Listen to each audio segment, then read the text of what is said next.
So, this shows the story of this show, Jordan, as we often discuss, is Justin ruining movies he liked as a child. Yes, And frequently and often. this movie, I not that I loved it. That's not the right word. I not even Was liked it. fond. It was a movie that made you sad. You watched it because it made you sad, and you're like, oh, this is a good movie, but it makes you sad. Um, this is.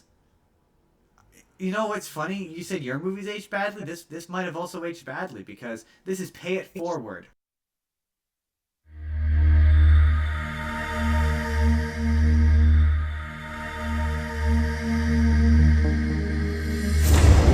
What if the world is just a big disappointment? Unless you take the things that you don't like about this world and you flip them upside down, and you can start that today. That's me, and that's 3 people, and I'm going to help them. Then they do it for 3 other people, then they do it for 3 more. But it has to be something really big, something they can't do by themselves.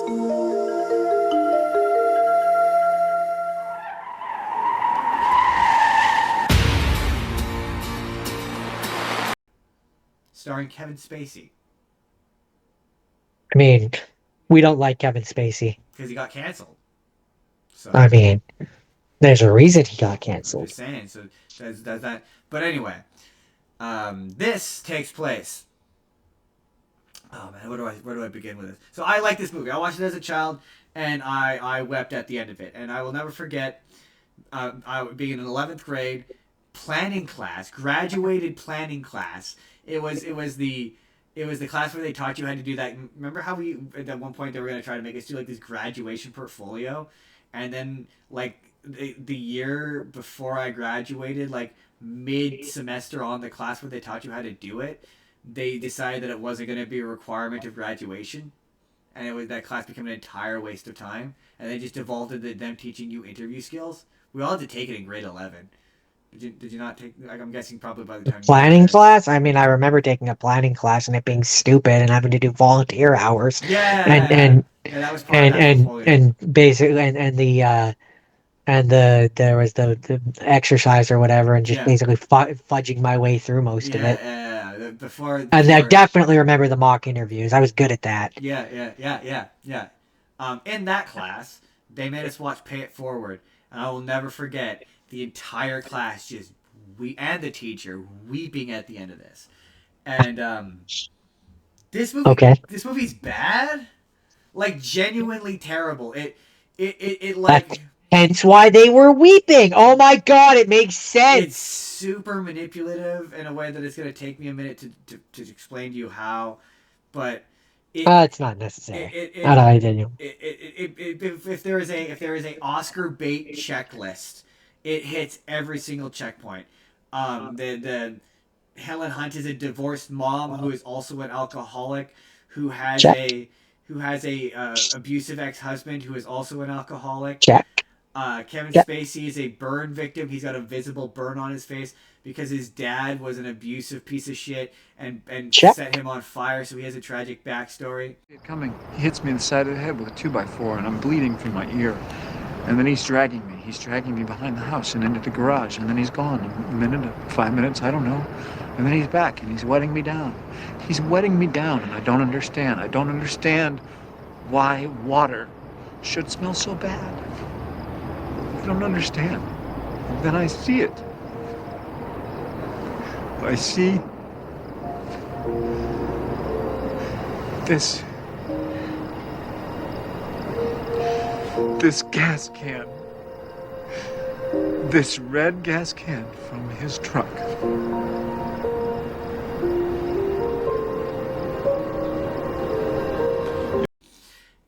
I mean, you gotta have a tragic There's backstory. there's What's even the point in having a backstory if it's not tragic? there's multiple conversations where characters cry and they weep, and it's like, yeah, it's trying. This movie clearly thought it was gonna win an Oscar. It did not. And so this is about young, I forget the kid's name, but young Haley Joel Osment, fresh off the back of, I think this was right around the time he made Artificial Intelligence and and what's the movie? So The Sixth Sense, and Kevin Spacey is his social studies teacher, and he gives them this assignment. He gives the entire social studies class the assignment that you must create an idea that will change the world.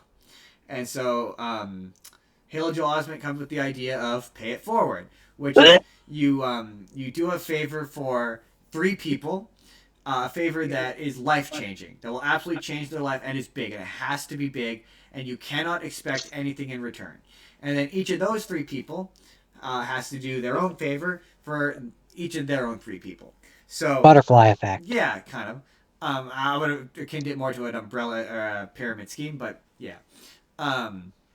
Multi-level marketing idea. And Butterfly. Butterfly flaps its wings, which affects a thing farther away, which affects a thing farther away. In terms of its construction, I would say, though, it's more similar to a but yes. Anyway, the movie begins with Jay, the guy from Polly. Oh, yeah. Wait. When you say the guy from Polly, do you mean the guy who plays Polly, or? Yes, and also the guy he's one of the guys who takes Polly. Yeah, the blonde one. Yeah. Who had a girlfriend, and he throws the hat on top of her. Yeah, Jay Moore is what his name is. But the movie opens with him, and he's a reporter, and he's reporting on this kidnapping thing, and the suspect escapes and like destroys his car, and this guy randomly walks up to him and then gives him the keys to his car. He's like, take the car, and then leaves. And he's like, what? And so half of the movie is Haley Joel Osment and what's happening with him, and half of the movie it just keeps randomly cutting back to Jay Moore just investigating what this deal is, and at a certain point he runs into you remember Arrow? Yes. You know John Diggle from Arrow? Yes. Him. He's in this movie as this criminal who while he was in the hospital, he basically helped this girl go first at the hospital. And so then Jay Moore is interviewing him, and it turns out that he's trying to take credit for Pay It Forward, but it turns out that he got paid it forward from this woman who's an alcoholic who's driving around in her car. And in the one kind of fun twist, it turns out that woman is the grandma of Haley Joel Osment, who is the estranged mother of Bonnie Hunt, who is also an alcoholic. And her pay it forward was Helen Hunt went to her and forgave her for being a shit mom. And so then the mom pays it forward, and the idea has spread, because I can't remember where they are, but they're basically on the East Coast, and it has spread to LA. And in the meanwhile, Haley Joel Osment has been trying to do the pay it forward thing.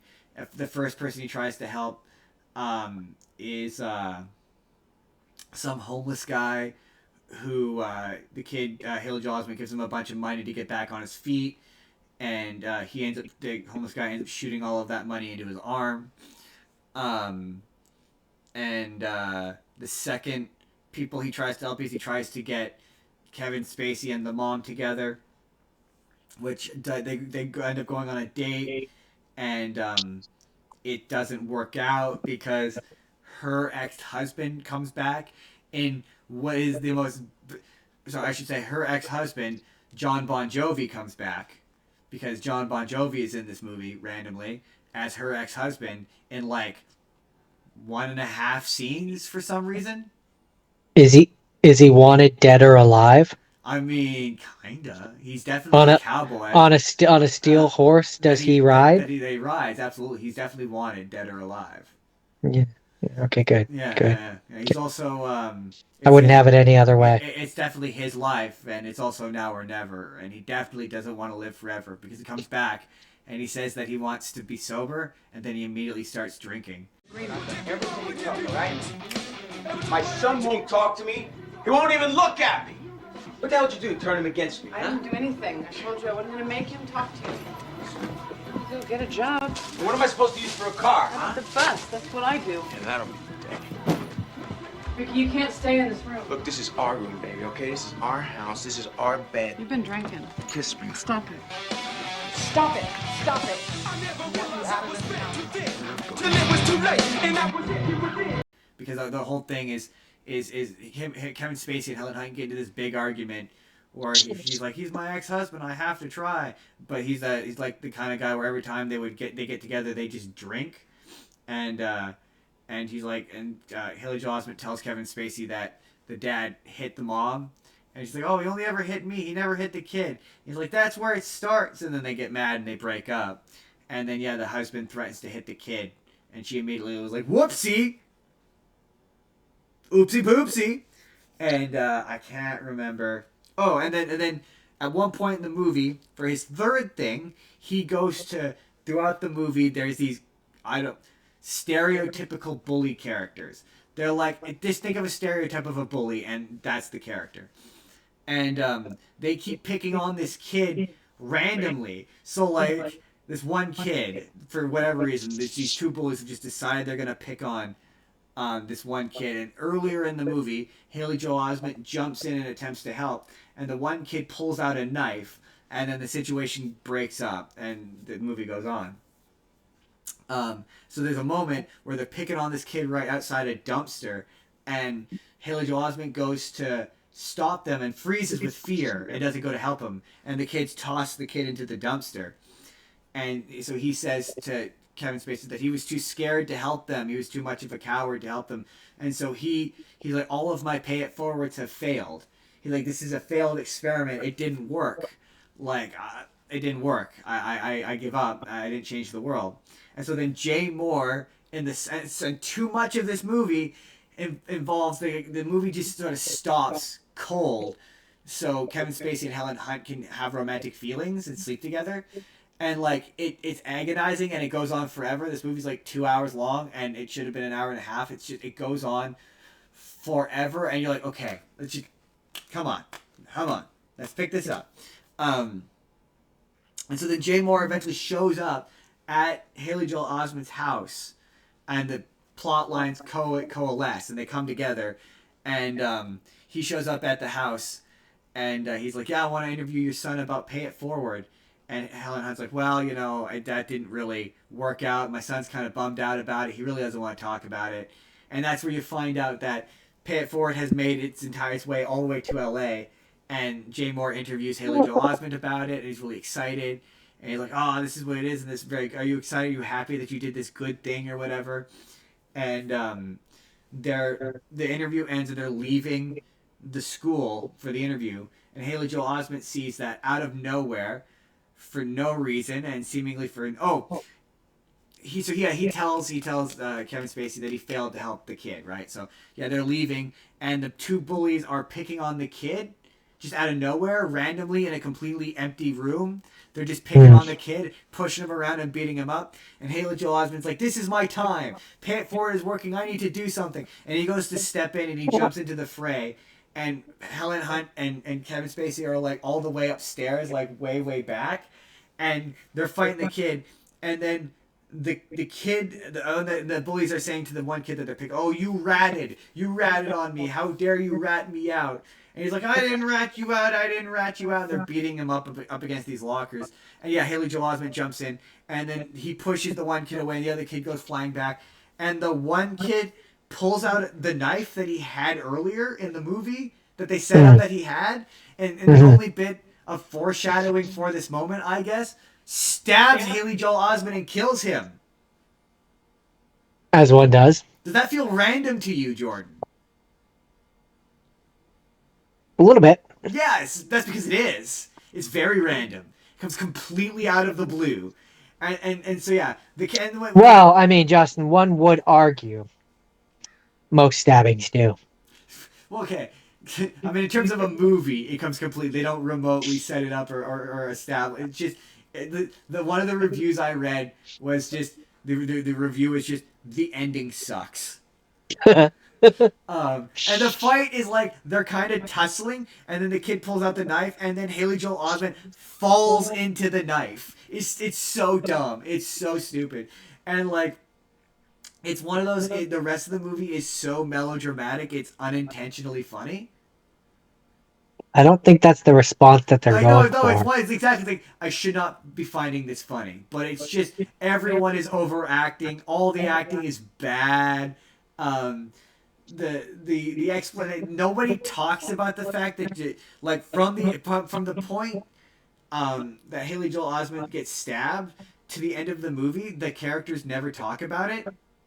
They never talk about the fact that he got stabbed. You see the outcome of what happens, that everyone is sad, but they never talk about it. They never talk about the fact that this kid, that they don't, like, she's still dating Kevin Spacey afterwards, even though Kevin Spacey blatantly, because the kid that stabbed her son is one of the kids in his class, and he told, like, the movie implies that he told the principal that's why the bullies think that the one kid ratted on him. So, like, so you're telling me that there's a lot of failing on administrators at this school. So you're telling me, like, when they brought this kid in, nobody checked to make sure he had a knife? Like, nobody was checking this kid to make sure he didn't have any weapons? Nobody took the knife away? Why did they take the knife away, Jordan? Because he hid it in his locker? No, it was in his pocket. Because it was a poorly written movie?